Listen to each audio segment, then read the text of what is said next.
حلال اور حرام، حرام اور حلال عورتوں سے ایک ساتھ نکاح ہوا تو اب اس کا کیا حکم ہے؟ چنانچہ اگر کسی شخص نے ایک ساتھ ایسی دو عورتوں سے نکاح کیا جن میں سے ایک حلال تھی اور دوسری حرام تھی، مثلا حلال عورت کے ساتھ محرم یا منکوحۃ الغیر یا مشرکہ عورت کو ملا لیا تو حلال عورت سے نکاح صحیح ہو جائے گا اور پورا مہر مسمى جو متعین کیا ہے اسی کے لیے ہو جائے گا، اور حرام عورت سے نکاح صحیح نہیں ہوگا اور وطی کی صورت میں اسے مہر مثل دے دیا جائے گا۔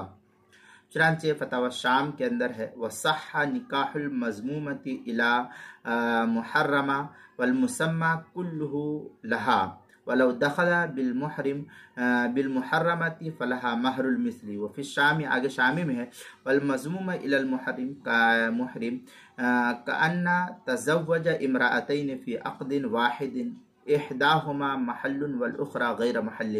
اس طریقے کی عبارت در مختار ما شامی جو زکریا بگٹی دیوبند کا ہندی نسخہ ہے اس کی